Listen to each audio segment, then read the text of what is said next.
Let me see if I can quickly give an overview of this doctrine of Americanism, this semi-secret metaphysical background to architecture. It's a couple hundred years old, of course, and I'll do some violence to it, I'm afraid. I'll update it to some modern ideas for the purpose of explanation. But, it makes some good sense. Here at the top, we've got God. Now, this is not God that you meet on the street corner. This is not God, an old man with white hair who sits on a throne. Nor is it Jesus Christ, who is a human being. No, this lacks anthropomorphism.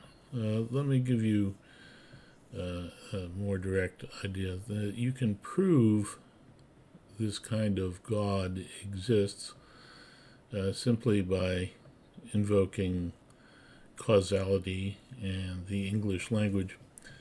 And here, I'll do that proof for you, that in the English language, one of the definitions of God, well, actually in many languages, going back thousands of years, is God the lawgiver. So that thing which backs up laws, which creates laws and enforces them, is God. It's as simple as that. It's just a simple definition. So, as I say, it's been around for a long time. And then on top of that, causality. There exist physical laws. There exist physics, chemistry, astrophysics, and then the social sciences. And those must have a cause. We'll get into, within that, the order of causation, but all of them must have some root cause. So because they have some root cause, if we admit, okay, there exists something which is the root cause, we know the name for that something in our language, which is God. It's as simple as that. It's not rocket science. So let's accept, for the purpose of our discussion, that there exists a God, which is the source of law, and he must exist on the basis of our proof. So now we have God at the top of our pyramid, and of course in American symbolism, in Masonry, etc., that's depicted as a triangle with an eye. I don't have the nice eye in there, I just have God. So then, down beneath God, and this is where I do some violence to the Founding Fathers' conception and deism, I'll put scientific reductionism. And in scientific reductionism, you have the idea that science, well, that, for instance, chemistry can be derived from physics, and that biology can be derived from chemistry, and psychology, sociology, and economics can be derived in turn then from biology. So there's a hierarchy in the sciences, and at the very top, physics. Above that even is mathematics. And then you have God, who's the source of all of this thing, because these are laws, and God is that thing, that name of a thing, which creates and enforces laws. It's hard to escape. It's some pretty sound logic there. So most of it's just definitional. And then scientific reductionism has been around for a long time. It's a view, Certainly not the only view, but it's quite sound. And then there's this idea that civil law should be derived from moral law, from natural law, as it's called. And natural law is the idea that morals can be described on the basis of logic, purely out of your head. You can identify morals, and then that morality should have an impact on civil law. Here, let me...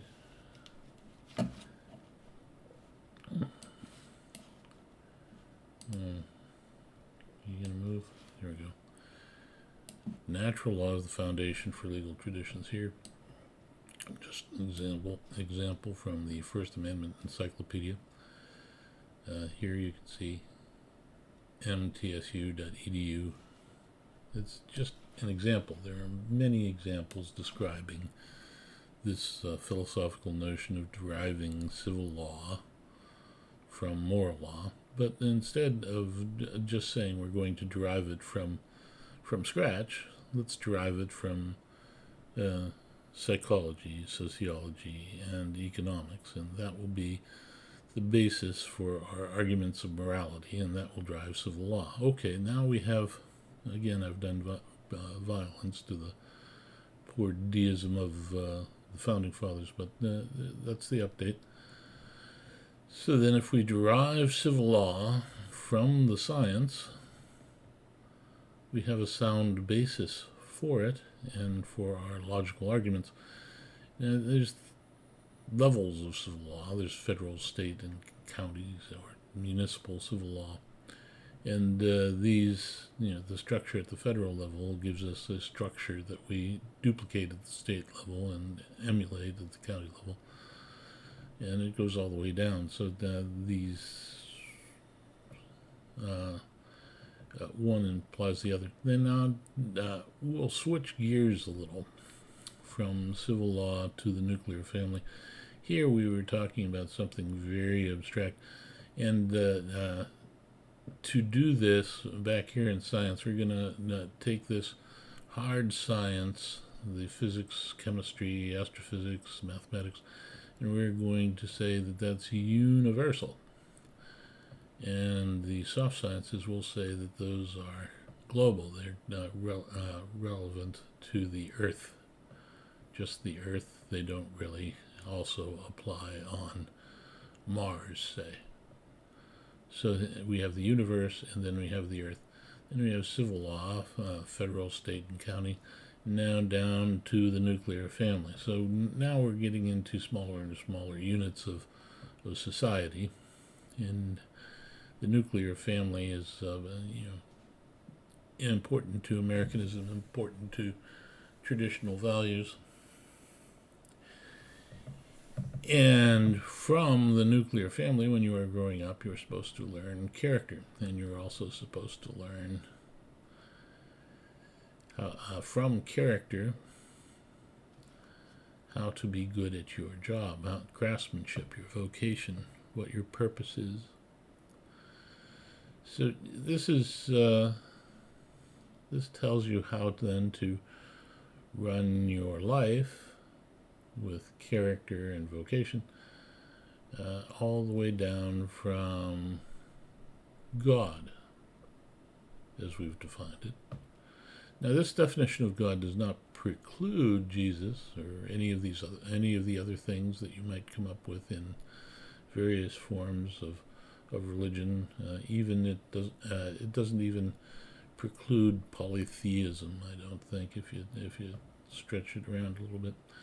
And it seems, the logic of it seems to apply, unless you assume that the laws of science are not universal. There's a British guy who argues that that's true, that they're all local. I can't recall his name. But this notion then seems quite sound. It's quite a good argument for organizing your life. Now, another name, and the reason why I'm talking about this at all, is that another name for God in this tradition, in Masonry and Deism and all of that, is the Great Architect. So the idea here is that the Great Architect has ordered our lives, and our lives should be in harmony, ultimately, with God, as we've defined him, the source of science and civil law and nuclear family and the individual. All of these things are the natural order.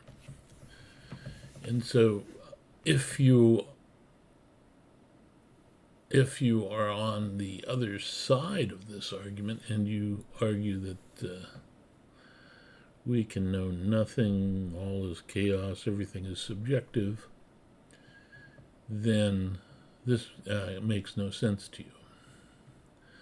But if you agree that there is an objective reality created by science and therefore God, an effective objective reality created by your context, your civil law, and the country you live in, and your family, then by gosh, God has now created an objective reality for you. You can derive your objective reality straight back to God. So as an organizing principle for life, this is pretty good. And if you take it that here in character, you have to continuously improve your character. Each person is responsible for improving their character, and each person is responsible for improving their skills, improving their craftsmanship. And in the nuclear family, each nuclear family is responsible for creating good children who have character and develop a proper vocation and a proper attitude towards improving themselves. And that civil law is made up, these counties are made up of families, family units. Well, all of a sudden you have a very, very good model for managing your life. Now, again, I've done some violence to it, but this is similar to, not quite exactly, the argument of the founding fathers, and you, of course, have seen this in the Great Seal of the United States, and with God as the all-seeing eye. And here, this missing part that's generally portrayed exists in a sort of different representation of this, where we have civil law and we've skipped science, and we're talking about larger and larger bits of organization up to world government. Now, I'll get to that in another video, but there is science that constrains civil laws, I've said, and one of those bits of science is the constructal law of Adrian Bajan, now at Duke, which tells us that to evolve, a system must have freedom. So as you stack up